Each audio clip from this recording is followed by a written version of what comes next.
Good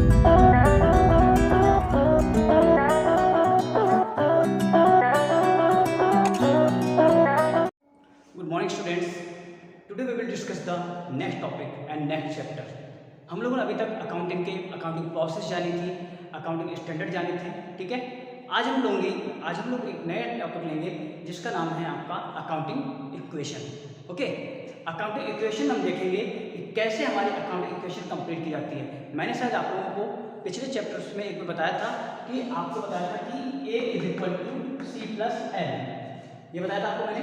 इसका मतलब होता है कि asset is equal to capital plus liabilities, ये आपकी अकाउंटिंग इक्वेशन होती है, ठीक है। तो अकाउंटिंग इक्वेशन का मतलब है कि वो एक न्यूमेरिकल इक्वेशन जिसके थ्रू ये रिप्रेजेंट होता है कि अकाउंटिंग में दो साइडें बराबर होती हैं।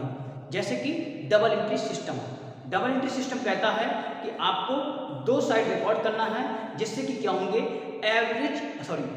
All debit is always credit equal to the credit, मतलब कि सभी डेबिट हमेशा क्रेडिट के बराबर होते हैं। मतलब कि अगर हम डेबिट का टोटल कर दें तो वो हमेशा क्रेडिट के बराबर होगा। सेम यहाँ पे यही चीज़ है कि उसी इक्वेशन के बेस पे कि debit is equal to credit, मतलब है कि जो आइटम डेबिट होते हैं और जो आइटम क्रेडिट होते हैं दोनों को मिलाकर के दोनों ही इक्वल पोजीशन पे होते हैं। ये आपकी अकाउंटिंग इक्वेशन शो करता है। तो मतलब है कि अकाउंटिंग इक्वेशन आप लोगों ने मैथमेटिक्स में इक्वेशन वगैरह पढ़ी होंगी, ठीक है। तो वही चीज़ इक्वेशन वही है आपकी कि एक न्यूमेरिक फॉर्मूला, किसी भी थ्योरी को रिप्रेजेंट करने के लिए न्यूमेरिक इक्वेशन होती है, न्यूमेरिक फॉर्मूला होता है। यहाँ पे भी है कि अकाउंट को रिप्रेजेंट करने के लिए एक हमारी इक्वेशन बनती है, उसको बोलते हैं अकाउंटिंग इक्वेशन। उसमें क्या होता है, asset always equal to the capital plus liabilities, मतलब है कि एसेट को बोला जाता है डेबिट बैलेंस। ओके, एसेट हमारी होती है डेबिट बैलेंस और कैपिटल और लायबिलिटीज, कैपिटल होता है ओनर का फंड, ठीक है। ओनर फंड आप जानते हैं कि बिजनेस में ओनर का पैसा लगा हुआ है। जब बिजनेस में ओनर का पैसा लगा हुआ है तो इसका मतलब है कि हमें वो ओनर को पैसा वापस करना पड़ेगा। जब हमें पैसा वापस करना पड़ेगा तो हमारे लिए क्या होगी, लायबिलिटीज, क्योंकि एसेट और लायबिलिटी में डिफरेंस होता है। एसेट का मतलब होता है कि property which are owned by business, मतलब कि वो प्रॉपर्टी जो कि बिजनेस ने ओन की है वो आपकी कहलाई जाएगी एसेट्स। कैपिटल क्या है, ओनर का फंड, जो ओनर ने पैसा लगाया है। अब देखिए, मान लो मेरी प्रॉपर्टी है तो मेरी क्या एसेट्स है, मैं उसको बेच करके कभी भी पैसा रिकवर कर सकता हूँ। बट जो अगर किसी की कैपिटल है, मेरे यहाँ रखिए, कैपिटल का मतलब है कि मुझे ओनर को पैसा वापस करना है। जब पैसा वापस करना है मेरे लिए क्या होगी, लायबिलिटी। लायबिलिटी का मतलब क्या होता है, अमाउंट टू पे, मतलब किसी को अगर आपको अमाउंट पे करना है, जब अमाउंट पे करना है मतलब कि आपकी वो लायबिलिटीज है, ठीक है। तो यहाँ पे ओनर फंड का मतलब ये है कि लायबिलिटीज, और लायबिलिटीज का बैलेंस क्रेडिट होता है, आप याद रखिएगा, ठीक है। मतलब है कि एसेट का बैलेंस आपका डेबिट होता है, कैपिटल का बैलेंस आपका क्रेडिट होता है। ओके, अब आते हैं टर्म लायबिलिटीज पे। लायबिलिटीज का मतलब है कि ये आपका ओनर का फंड नहीं होता है। बिजनेस में आपका पैसा कहाँ कहाँ से आता है, आपको बिजनेस सेटअप करना चाहते हैं, कोई बिजनेस स्टार्ट करना चाहते हैं, ठीक है, तो उसके लिए पैसा कहाँ से लाएंगे, तो उसके लिए जो पैसा आप लाते हैं वही आपका है कि सोर्सेज ऑफ फाइनेंस, मतलब कि फाइनेंस के सोर्स क्या क्या है। जब आप लोग नेक्स्ट ग्रेजुएशन पोस्ट ग्रेजुएशन आएंगे आप वहाँ पे सोर्सेज ऑफ फाइनेंस डिटेल में पढ़ेंगे। अभी 11th क्लास से बिजनेस में आपने पढ़ा होगा सोर्सेज ऑफ फाइनेंस, अगर नहीं पढ़ा होगा तो पढ़ेंगे शायद, ठीक है। तो सोर्सेज ऑफ फाइनेंस में है कि आपके फंड के सोर्स क्या क्या है, आप कहाँ कहाँ से पैसा लाते हैं, जहाँ जहाँ से पैसा लाएंगे और उस पैसे को फिर कहाँ कहाँ लगाएंगे। तो यही चीज़ है कि पैसा लेकर आएंगे और अपने एसेट पे लगाएंगे। तो यही चीज़ है कि आप पैसा जो लाते हैं वो एक तो होता है ओनर का फंड होता है, खुद का ओनर के यहाँ से लगाते हैं। दूसरा होता है लायबिलिटी, मतलब आप बाहर से किसी से उधार लेते हैं, ओनर से उधार ले रहे हैं मतलब बाहर का नहीं है। देखिए है तो अल्टीमेटली वो आपका आउटसाइडर माना जाएगा, लायबिलिटी जो ट्रीट करते हैं, बट इसका मतलब नहीं ओनर बहुत बाहर है आपसे, वो क्या वो आपके साथ डायरेक्टली कनेक्टेड है ओनर, ठीक है। मान लो बिजनेस का ओनर है, उससे पैसा ले रहे हैं, वो क्या आपके साथ डायरेक्टली कनेक्टेड है, ठीक है।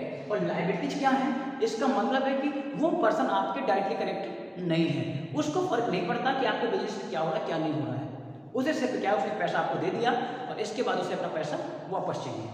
ओनर के केस में ऐसा नहीं होता। ओनर के केस में कई बार ऐसा भी हो जाता है कि अगर फर्म लॉस में चली जाती है तो उनको पेमेंट फिर नहीं किया जाता है, ठीक है। बट लायबिलिटीज में क्या है, आपका फर्म लॉस में जाए चाहे प्रॉफिट में जाए आपको पेमेंट करना ही करना है, ठीक है। तो मतलब है कि लायबिलिटीज यह भी पैसा किसी बाहर वाले को देना होता है, ठीक है। तो ये भी क्या है, क्रेडिट है, ठीक है।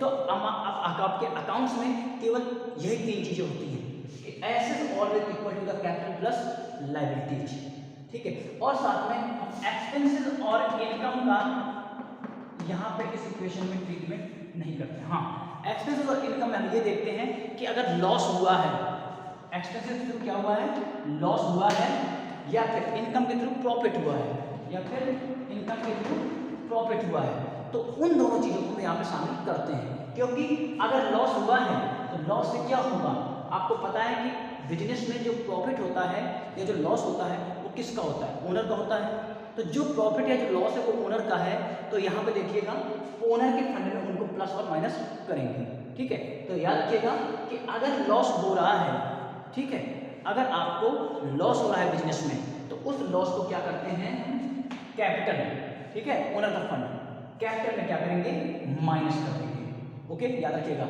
लॉस को माइनस कर देंगे। अगर कोई प्रॉफिट हो रहा है तो प्रॉफिट को क्या करेंगे, प्लस कर देंगे, ठीक है, प्रॉफिट को क्या करेंगे, प्लस कर देंगे।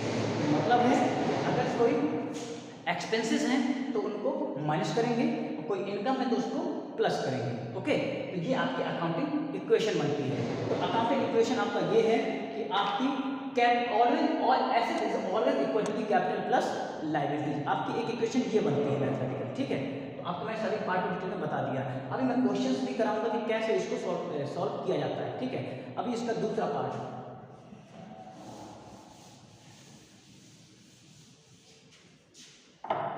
ये तो है कि अगर आपको एसेट निकालना है तो एक तरफ एसेट रख दीजिए और एक तरफ कैपिटल प्लस लायबिलिटीज का टोटल रख दीजिए। मतलब है कि हमारे पास ये है, ठीक है, ये हमारे पास एसेट्स हैं, ये हमारे पास कैपिटल है और ये हमारे पास लायबिलिटीज है। तो देखिए दोनों मिलाकर फिर बराबर हो जाएंगे।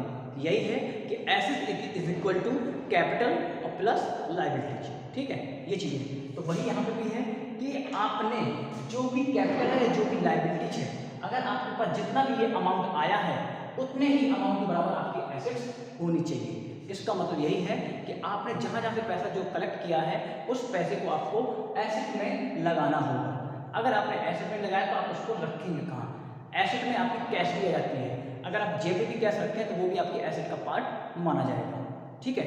ये इक्वेशन है। दूसरा इक्वेशन है capital is equal to assets minus liabilities. अगर हम एसेट में से लायबिलिटीज को माइनस करते हैं, ठीक है, अगर हम एसेट में से लायबिलिटीज को माइनस करते हैं तो हमारी क्या आ जाएगी, कैपिटल, हमारी क्या आ जाएगी, कैपिटल। जैसे ये है एसेट का टोटल, ठीक है, इसमें से हम कैपिटल इतनी है, सॉरी लायबिलिटी इतनी है, अगर हम इस लायबिलिटी को से माइनस कर दें तो हमारा क्या बचेगा, ऊपर तो पोर्शन बचेगा खाली एसेट का। तो सेम यहाँ पर भी यही चीज़ है कि हमारा अगर हमें कैपिटल निकालनी है तो क्या करेंगे, एसेट्स माइनस लायबिलिटीज कर देते हैं, ठीक है। इसके साथ साथ एक इक्वेशन और बनती है, liability is equal to assets minus capital, liability is equal to assets minus capital, ठीक है, ये चीजें, ठीक है। लायबिलिटी इक्वल टू क्या है, एसेट्स माइनस कैपिटल। साथ साथ क्या है कि अगर हमें लायबिलिटी निकालनी है कि हमारे फर्म की लायबिलिटी कितनी है, ठीक है, तो हम क्या करेंगे, हम टोटल एसेट्स में से कैपिटल को माइनस कर देंगे, जो हमारे पास एसेट्स हैं उनमें से ओनर के फंड को माइनस कर देंगे, तो हमारा क्या आ जाएगा, लायबिलिटीज। ओके, टोटल एसेट का मतलब ये होता है कि टोटल इक्विटीज, आपका कितना पैसा है आपके बिजनेस में, कितनी प्रॉपर्टी है आपकी, ठीक है। तो टोटल प्रॉपर्टी को टोटल एसेट बोला जाता है, ठीक है। तो ये आपकी इक्वेशन थी। ओके, चलिए यही जो आपकी अकाउंटिंग इक्वेशन है इसी को हम जानते हैं बैलेंस शीट इक्वेशन के नाम से भी, ठीक है। अकाउंटिंग इक्वेशन को हम बैलेंस शीट इक्वेशन भी बोलते हैं। ओके, तो ये चीज़ें हैं आपकी इक्वेशन है। अब मैं इसको बताता हूँ कैसे इसको सॉल्व करेंगे, ठीक है। तो अकाउंटिंग इक्वेशन में क्या होता है कि जो आपकी ये इक्वेशन बनी है, ठीक है, जो आपकी ये इक्वेशन बनी है इसको अफेक्ट कैसे करेगा। तो मतलब इसका कि जो भी आपका ट्रांजैक्शन होगा बिजनेस में, ठीक है, बिजनेस में जो भी ट्रांजैक्शन होगा वो आपके क्या करेगा, वो आपके इन दोनों को इम्पैक्ट करेगा, वो आपके इस इक्वेशन को इम्पैक्ट करेगा ही करेगा। बिजनेस में कोई भी transaction, each and every transaction must be affect to the accounting equation. मतलब है कि बिजनेस में आपका कोई भी ट्रांजैक्शन होगा वो आपके अकाउंटिंग इक्वेशन को अफेक्ट करेगा ही करेगा, ठीक है। अब करेगा कैसे, किस लेवल तक करेगा, ठीक है। तो पहला है आपका कि ट्रांजैक्शन अफेक्टिंग टू आइटम्स क्या है। पहला है कि अगर कोई भी ट्रांजैक्शन है, अगर वो केवल दो आइटम को अफेक्ट कर रहा है, दो आइटम को अफेक्ट कर रहा है, दो आइटम को मतलब है कि ये याद रखिए हमेशा, अगर अफेक्ट करेगा तो दोनों साइड कर रहा होगा, ठीक है। तो क्या है, ट्रांजैक्शन अफेक्टिंग टू आइटम्स, जब टू आइटम्स को अफेक्ट करेगा, मतलब कोई भी ट्रांजैक्शन हुआ है और दो आइटम को इफेक्ट कर रहा है, दो आइटम के अमाउंट को चेंज कर रहा है। इसके एग्जांपल बता रहे हैं कैसे। पहला है कि एक ट्रांजैक्शन हो सकता है increase in asset, increase in liabilities. क्या है, increase in assets and increase in liabilities. Increase in asset, increase in liabilities मतलब है कि कोई एक ऐसा ट्रांजैक्शन होगा जो कि आपकी एसेट को भी इंक्रीज कर देगा और लायबिलिटीज को भी इंक्रीज कर देगा। देखिए ट्रांजैक्शन ने टू आइटम को इफेक्ट किया, तो यही चीज है कि आपके बहुत सारे ट्रांजैक्शन ऐसे होते हैं जो आपके दो आइटम को इफेक्ट करते हैं, और वो आइटम कौन कौन से होते हैं जो इफेक्ट करते हैं। तो पहला है इंक्रीज इन एसेट और इंक्रीज इन लायबिलिटी, मतलब एक ट्रांजैक्शन ऐसा हो सकता है जो आपके एसेट को भी बढ़ा देगा और आपके लायबिलिटी को भी बढ़ा देगा, दोनों को ही बढ़ा देगा। हो सकता है कैपिटल में कोई चेंजेस ना करे, खाली दो आइटम, पहले देखिए दो आइटम, तो केवल दो आइटम में चेंज लाएगा, ठीक है। अगर कुछ भी आप ट्रांजैक्शन करेंगे तो वो केवल दो आइटम में चेंज लाएगा। तो दो आइटम में चेंज लाएगा मतलब क्या है, इंक्रीज इन एसेट और इंक्रीज इन लायबिलिटीज। एक एसेट में चेंज लाया और एक आपकी लायबिलिटी में चेंज, क्या ला रहा है, इंक्रीज कर रहा है। अब इसको कैसे लिखेंगे कि इंक्रीज कैसे होगा, ये ट्रांजैक्शन कौन सा होगा। तो जैसे एग्जांपल के तौर पर हम लिख सकते हैं credit purchase of stock, credit purchase of stock, credit purchase of stock. इसका मतलब है कि आपने उधार में खरीदा है स्टॉक, आपने उधार में खरीदा है स्टॉक। अब देखिए जब आप स्टॉक खरीदेंगे, ठीक है, तो आपके पास स्टॉक आ जाएगा। मान लो सपोज पहले आपके पास केवल 100 यूनिट थी बल्ब की, आप बल्ब बना रहे हैं, आपके पास केवल 100 बल्ब की यूनिट थी, फिर इसके बाद आपने 200 यूनिट बल्ब की और उधार में खरीदी, तो अब आपके पास स्टॉक कितना हो जाएगा, पहले 100 था, फिर 200 और आपने खरीद लिया तो 200 और हो जाएगा, तो अब टोटल कितना हो जाएगा, 300 स्टॉक हो जाएगा। क्लियर। तो देखिए स्टॉक इंक्रीज हुआ है। स्टॉक क्या होती है, एसेट्स होती है। मैंने आपको बताया था कि स्टॉक जो होती है आपकी वो करंट एसेट में आती है। स्टॉक क्या, करंट एसेट। तो देखिए पहले करंट एसेट 100 थी, फिर क्या हो गई, इंक्रीज हो गई, कितनी हो गई, 300 हो गई। तो मतलब क्या, इंक्रीज इन एसेट्स। दूसरा इंक्रीज इन लायबिलिटी, जब आप उधार खरीद रहे होंगे, जब आप उधार खरीद रहे होंगे तो उधार जिससे हम खरीदते हैं, जिस पर्सन से उधार खरीदते हैं उसको क्या बोलते हैं, क्रेडिटर। ठीक है, याद रखिएगा, जब आप गुड्स खरीदते हैं तो क्रेडिटर बोलते हैं, और जब आप एसेट खरीदते हैं तो उसको वेंडर बोलते हैं, वेंडर। ठीक है, तो अब आपने यहाँ पे उधार खरीदा था स्टॉक, तो आप उसको क्या बोलेंगे, क्रेडिटर, क्रेडिटर बोलेंगे। पहले आपके पास कोई क्रेडिटर नहीं था, ठीक है, अभी आपने उधार में खरीदा है, तो अब कितना उधार खरीदा आपने, 200 रुपए का, तो 200 रुपए के आपके पास क्रेडिटर भी हो गए होंगे, मतलब कि आपको 200 रुपए आपको चुकाने भी होंगे। तो अब मतलब देखिए क्या है, increase in assets and increase in liabilities, तो दोनों ही इक्वेशन बन रही हैं। तो इंक्रीज इन एसेट्स 200 रुपए का प्लस यहाँ भी हो जाएगा और लायबिलिटी भी 200 रुपए का प्लस हो जाएगा। ठीक है, तो वो ये आपकी अकाउंटिंग इक्वेशन थी। मतलब कि ये फैक्ट था कि बहुत सारे ट्रांजैक्शन ऐसे होते हैं जो केवल दो आइटम को इफेक्ट करते हैं। बहुत सारे आइटम ऐसे होते हैं जो दो आइटम को इफेक्ट करते हैं, और बहुत सारे आइटम ऐसे होते हैं जो दो से ज़्यादा आइटम को इफेक्ट करते हैं। ठीक है, तो अभी हम बातें कर रहे हैं जो ट्रांजैक्शन केवल दो आइटम को इफेक्ट करते हैं। तो पहला मैंने आपको बता दिया इंक्रीज इन एसेट्स और इंक्रीज इन लायबिलिटीज, मतलब आप कोई भी ऐसा ट्रांजैक्शन करो जिसके थ्रू आपका वो ट्रांजैक्शन उधार हो और साथ ही साथ एसेट में इंक्रीज हो रहा हो। ठीक है, उधार हो और एसेट में इंक्रीज हो रहा हो। ठीक है, इसके बाद दूसरा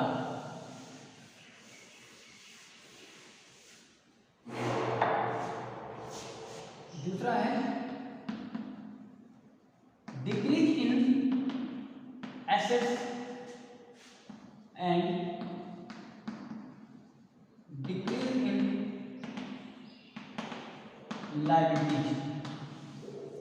decrease in assets and decrease in liabilities, इसका मतलब है कि बिजनेस में ऐसे भी ट्रांजैक्शन होते हैं जो केवल दो साइड को इफेक्ट करते हैं, वो भी कैसे इफेक्ट करते हैं, नेगेटिव वे में, ठीक है, नेगेटिव वे में इफेक्ट करते, डाउनवर्ड इफेक्ट करते हैं।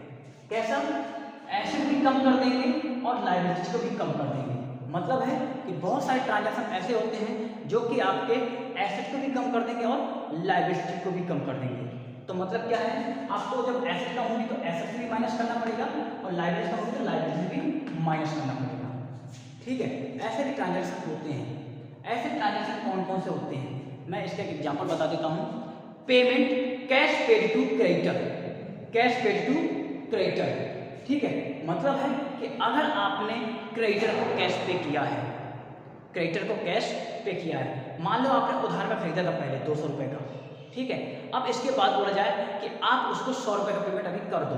तो देखिए, अगर मैं 100 रुपये का पेमेंट करूंगा तो देखो, जब मैं पेमेंट करूंगा तो मेरे यहाँ से कैश जाएगी, कैश जाएगी, कैश जाएगी, साथ ही साथ क्रेडिटर भी कम हो जाएगा, क्योंकि क्रेडिटर पहले 200 रुपये का था। अब जब मैं 100 का पेमेंट करूँगा तो कितना बचेगा, केवल 100 का बचेगा। तो क्रेडिटर कितना रह जाएगा, केवल 100 का रह जाएगा, और कैश भी मेरा क्या हो जाएगा, कम हो जाएगा 100 रुपये से। तो देखिए, कैश क्या होती है, एसेट होती है। तो देखिए, पेमेंट मेड टू क्रेडिटर, मैंने पेमेंट किया है क्रेडिटर को, इसकी वजह से क्या है, कैश भी कम हो रहा है और लायबिलिटी कम हो रही है। तो मतलब है कि आपका ये ट्रांजैक्शन भी होते हैं जो कि आपके एसेट और लायबिलिटीज को डिक्रीजिंग से इंपैक्ट करते हैं, डाउनवर्ड इंपैक्ट करते हैं, ठीक है। पहला था कि अपवर्ड इंपैक्ट करते, प्लस कर रहे थे, और इसके बाद ट्रांजैक्शन क्या है, वो डाउनवर्ड कर रहे हैं। तो सेम यही चीजें आपको क्वेश्चंस में मिलेंगी, पढ़ने को, क्वेश्चन में करने को मिलेंगी कि ऐसे ट्रांजैक्शन कौन है जो डिक्रीज कर देते हैं, ऐसे ट्रांजैक्शन कौन है जो इंक्रीज कर देते हैं। ओके, चलिए, ये तो आपका था एसेट और लायबिलिटी का कॉम्बिनेशन, कि एसेट में इंपैक्ट और लायबिलिटी इंपैक्ट, दो तीन था। अभी आपका रह गया एसेट और कैपिटल। देखिए, याद रखिएगा, इसकी रिलेशनशिप इसके और इसके साथ की जा सकती है। ऐसा नहीं कि आप इनकी रिलेशनशिप करेंगे, एसेट की लायबिलिटी के साथ रिलेशनशिप कर लेंगे, एसेट की कैपिटल के साथ रिलेशनशिप कर लेंगे, ठीक है। अब देखिए, बता रहा हूँ कैसे। अब कैपिटल के साथ करके देखते हैं।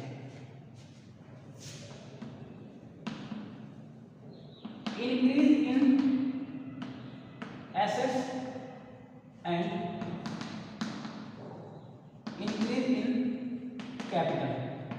मतलब बहुत सारे ट्रांजैक्शन ऐसे होते हैं जो आपके कैपिटल को इंक्रीज करते हैं और साथ ही साथ एसेट को भी इंक्रीज करते हैं। केवल दो साइड इंपैक्ट करते हैं, दो अकाउंट को इंपैक्ट करते हैं, और वो दो कौन से हैं, एसेट और कैपिटल। अभी तक क्या था, एसेट और लायबिलिटी में इंपैक्ट कर रहा था, अब क्या एसेट और कैपिटल में करेगा।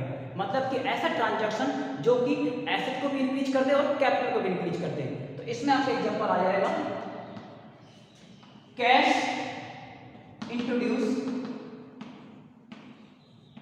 Bye owner into firm, cash introduce by owner into firm. मतलब कि ओनर ने कैश लगाया है बिजनेस में, ओनर ने कैश लगाया है बिजनेस में। जब ओनर कैश लगाएगा बिजनेस में तो इसका मतलब है कि जब बिजनेस में वो कैश लगाएगा, तो देखिए, याद रखिएगा, जब बिजनेस में कैश लगाएगा, अभी तक बिजनेस में कुछ भी नहीं था, जीरो था सब कुछ। तो अब देखिए, जब ओनर बिजनेस में कैश लगाएगा तो बिजनेस के पास क्या आ जाएगा, कैश आ जाएगा। तो बिजनेस में तो कैश आ जाएगा, और साथ ही साथ उस कैश के बदले में ओनर का नाम क्या दे दीजिएगा, कैपिटल। तो क्या रहेगा, कैपिटल। तो देखिए क्या रहेगा, जब भी आप बिजनेस में कैश लगाएंगे तो मतलब क्या है, आपका कैश भी इंक्रीज जाएगा और कैपिटल भी इंक्रीज जाएगा। तो कैश भी इंक्रीज होगा और कैपिटल भी इंक्रीज होगा, दोनों को ही प्लस करेंगे, ठीक है। तो याद रखिएगा कि introduce, capital introduce by owner, cash introduce by owner, owner ने जो भी फंड लगाया है तो उसके लिए आप क्या है, वो आपका क्या है, आपके कैपिटल को भी इंक्रीज करेगा, साथ ही साथ आपके एसेट को भी इंक्रीज करेगा। कैश आएगी, एसेट इंक्रीज होगी, ओनर का पैसा है तो इसलिए क्या बोलेंगे उसको, कैपिटल। याद रखिएगा, जो ओनर का पैसा होता है उसके लिए हम अकाउंट यूज करते हैं कैपिटल, ठीक है। तो ओनर का अमाउंट आया है तो उसके लिए क्या यूज करेंगे, कैपिटल। तो यहाँ पे कैपिटल भी आ जाएगा। तो देखिए, कैपिटल तो मतलब क्या है, कैश में भी इंक्रीज हो रहा है और आपके कैपिटल में भी इंक्रीज हो रहा है।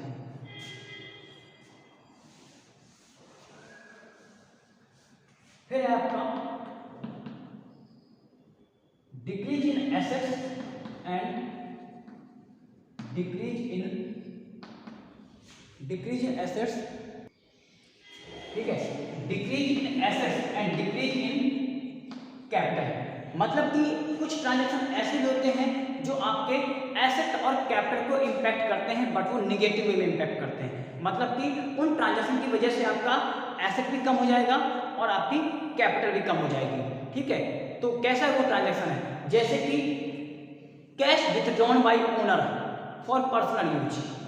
Cash withdrawn bye owner for personal use, मतलब कि ओनर ने पैसा निकाल लिया है पर्सनल यूज के लिए, अपने खुद के यूज के लिए। तो देखिए, जब ओनर पैसा निकालेगा खुद के यूज के लिए तो क्या करेगा, वो बिजनेस से कैश लेके जाता है, कैश निकाल के ले गया तो कैश लेके चला जाएगा। देखिए, कैश आपकी कम हो जाएगी, कैश कम हो जाएगी, साथ ही साथ वो पैसा लेके चला गया है, जिससे क्या होगा, उसकी कैपिटल भी कम हो जाएगी।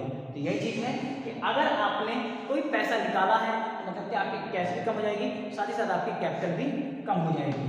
तो मतलब है कि बिजनेस में ऐसे भी ट्रांजैक्शन होते हैं जो आपके एसेट और कैपिटल को दोनों को इम्पैक्ट करते हैं, डिक्रीजिंग में भी और इंक्रीजिंग में भी। ठीक है, ये आपके ट्रांजैक्शन थे। ओके, इन तरीके से ट्रांजैक्शन है। चलिए, ये चीज हो गया। इसके बाद कुछ ट्रांजैक्शन ऐसे भी होते हैं, ये तो आपको मैं बता दिया कि एसेट का लायबिलिटी के साथ रिलेशनशिप, एसेट का कैपिटल के साथ रिलेशनशिप। अब आपको बता रहा हूं कि बहुत सारे ट्रांजैक्शन ऐसे भी होंगे जो केवल, बहुत सारे ट्रांजैक्शन ऐसे भी होंगे जो केवल आपके एसेट को ही इम्पैक्ट करेंगे, खाली एसेट साइड को ही अफेक्ट करेंगे। मतलब कि एसेट एक बार एक एसेट इंक्रीज हो रही होगी और एक एसेट उसमें से डिक्रीज हो रही होगी। मतलब है कि एक एसेट इंक्रीज हो रही होगी और एक एसेट डिक्रीज हो रही होगी, मतलब कि उस ट्रांजैक्शन का इफेक्ट केवल एक ही साइड पड़ेगा। जैसे example, purchase of furniture for cash, purchase of furniture for cash, आपने फर्नीचर खरीदा है और कैश के बदले में, कैश पेमेंट में किया है। देखिए, जब आप फर्नीचर खरीदेंगे तो आपके पास क्या आ जाएगा, फर्नीचर आ जाएगा, तो आपके पास आ गया फर्नीचर। और जब आप बदले में क्या करेंगे, कैश, तो आपके यहाँ से क्या जाएगा, कैश। तो देखिए, एक एसेट जाएगी और एक एसेट आएगी। तो यही चीज है कि increase in one asset and decrease in another asset. एक एसेट में कमी होती है और एक एसेट में वृद्धि होती है। ठीक है, तो बहुत सारे ट्रांजैक्शन ऐसे होते हैं जो एसेट को ही दो तरीके से इम्पैक्ट करते हैं, एक एसेट को बढ़ा देते हैं और एक एसेट को डिक्रीज कर देते हैं। ठीक है, ऐसे सेम लायबिलिटी में भी होता है, ऐसे ही लायबिलिटी में भी होता है कि कभी कभी कोई ट्रांजैक्शन ऐसा भी होता है जो एक लायबिलिटी को इंक्रीज कर देता है और एक दूसरी ही लायबिलिटी को डिक्रीज कर देता है। मतलब उस ट्रांजैक्शन का ये इम्पैक्ट पड़ता है कि उस ट्रांजैक्शन की वजह से एक लायबिलिटी इंक्रीज होती है और एक लायबिलिटी डिक्रीज होती है। जैसे कि मान लो हमारे क्रेडिटर हैं जिनका हम पैसा उधार लिए हैं, क्रेडिटर हैं, उनका हमें सेटलमेंट करना है, हमारे पास पैसा नहीं है। ठीक है, हमारे पास पैसा नहीं है, तो हम क्या कर सकते हैं, हम क्रेडिटर से कह सकते हैं कि क्रेडिटर को बोल सकते हैं कि ऐसा कीजिए, आप हमसे बिल्स ऑफ एक्सचेंज एक्सेप्ट कर लीजिए, बिल्स ऑफ एक्सचेंज एक्सेप्ट कर लीजिए। देखिए, क्रेडिटर से हमने कहा कि आप बिल्स ऑफ एक्सचेंज एक्सेप्ट कर लीजिए, तो बिल्स ऑफ एक्सचेंज एक रिटन डॉक्यूमेंट्स होता है, मान लीजिए रिटन डॉक्यूमेंट्स है, मैं बोल दूं कि आप ऐसा कीजिए, ये एक्सेप्ट कर लीजिए और ये आप इसको जब आप मुझे दे देंगे आपका तो पेमेंट कर दूंगा ड्यू डेट पे। ठीक है, बिल्स ऑफ एक्सचेंज किया, मैंने उसको दे दिया और बोले इतने दिन में आपका पेमेंट कर दूंगा। तो जब मैं बिल्स ऑफ एक्सचेंज दूंगा तो क्रेडिटर क्या हो जाएंगे, खत्म हो जाएंगे। अब उनकी जगह लायबिलिटी क्या आ जाएगी, बिल्स पेबल। आपको याद है ना, बिल्स पेबल भी एक लायबिलिटी होती है। यही चीज है कि आप क्या करेंगे, अगर चाहें तो क्रेडिटर के सेटलमेंट के लिए, क्रेडिटर के सेटलमेंट के लिए बिल इशू कर सकते हैं, जिसकी वजह से क्या होगा, बिल्स पेबल नाम की एक लायबिलिटी इंक्रीज हो जाएगी और क्रेडिटर नाम की लायबिलिटी आपकी डिक्रीज हो जाएगी। क्लियर, इस तरीके से आपके ट्रांजैक्शन का इफेक्ट होता है। ओके, अब आपका है कि transaction affect more than 2 items. कभी कभी क्या होता है, कोई ट्रांजैक्शन ऐसा भी होता है जो मोर देन 2 आइटम को इफेक्ट करता है। अभी तक क्या था, 2 आइटम को इफेक्ट करता था, मोर देन 2 आइटम। कभी कभी क्या होता है, ट्रांजैक्शन आपका कोई एक ट्रांजैक्शन होता है जो एक साथ में ही 2 से ज्यादा आइटम्स को अफेक्ट कर देता है। कैसे अफेक्ट करेगा, जैसे मान लो कि हमने लिखा सोल्ड गुड्स फॉर ₹30,000 कॉस्ट ₹25,000। जैसे हमने लिखा sold goods for ₹20,000 on credit on credit cost price 18,000 to Mohan. क्या बोला गया है कि हमने गुड्स सोल्ड किया है, सोल्ड गुड्स 20,000 रुपये में सोल्ड किया है उधार में, और जिसकी कॉस्ट प्राइस क्या थी 18,000 रुपये थी। मतलब कि 18,000 के गुड्स को हमने क्या किया है 20,000 में बेच दिया है, 20,000 में बेच दिया है। तो इसका इम्पैक्ट देखिए कहाँ कहाँ पड़ेगा। हमने गुड्स बेचा है, तुम्हारा गुड्स गया होगा, कितना गुड्स गया होगा 18,000 का, क्योंकि कॉस्ट उसकी क्या थी 18,000 थी। देखिए 18,000 में जब गुड्स गया होगा तो क्या कम हुआ, गुड्स किससे कम करेंगे स्टॉक से, तो आपको क्या कम हुआ होगा स्टॉक कम हुआ होगा, पहली बात। दूसरा हमने 20,000 में बेचा है, अगर उधार बेचा होगा, हमने किसी को उधार बेचा होगा तो उसको डेटर बोलेंगे, और अगर नगद में बोला होगा तो कैश आएगा। तो हम यहाँ पर उधार मान के चल रहे हैं तो क्या लिखेंगे उसको डेटर। देखिए जब हम बेचेंगे तो डेटर क्या होंगे बढ़ जाएंगे, क्योंकि पहले हमने किसी को उधार बेचा नहीं था, अब बेचेंगे तो 20,000 के डेटर आ जाएंगे। तो मतलब क्या हो जाएगा 20,000 के डेटर भी आ जाएंगे एसेट साइड में। ठीक है, अब देखिए स्टॉक कम हुआ 18,000 का, डेटर आ गया 20,000 का। अब देखिए 18,000 की चीज आपने 20,000 में बेची है, तो इसका मतलब क्या 2,000 का क्या हो रहा है आपको प्रॉफिट हो रहा है। तो ये जो 2,000 का प्रॉफिट हो रहा है, तो ये 2,000 का प्रॉफिट कहाँ जाएगा कैपिटल में। क्या बताया था 2,000 का प्रॉफिट कहाँ जाएगा कैपिटल में। तो यही चीज है कि देखिए एक अकाउंट इम्पैक्ट किया स्टॉक को, डेटर को, और साथ ही साथ कैपिटल को। मतलब क्या है आपने 18,000 की चीज 20,000 बेच दी, तो मतलब क्या 2,000 का प्रॉफिट हुआ, प्रॉफिट मतलब क्या आपकी कैपिटल बढ़ जाएगी। तो यही चीज यहाँ पे है कि बहुत सारे ट्रांजेक्शन ऐसे होते हैं जो एक साथ में ही 2 से ज़्यादा आइटम को इफेक्ट करते हैं। तो यही चीज़ है कि जिनको वो इफेक्ट कर रहे हैं उन पे आपको देखना है उसको प्लस करेंगे या माइनस करेंगे। ठीक है, कल की क्लास में आपको मैं बताऊंगा कि अकाउंटिंग इक्वेशन न्यूमेरिकली कैसे सॉल्व करते हैं, कैसे बनाते हैं, कौन कौन से ट्रांजेक्शन अफेक्ट करते हैं। ठीक है, बस इतना याद रखना है कि कोई ट्रांजेक्शन होना है उसमें 2 आइटम कौन से इफेक्ट कर रहे हैं, या तो 2 आइटम इफेक्ट होंगे या फिर 2 से ज़्यादा होंगे। ठीक है, तो इन चीज़ों को पढ़िएगा, फिर जो डाउट होते हैं तो डाउट से मैं आपसे पूछेंगे। ओके।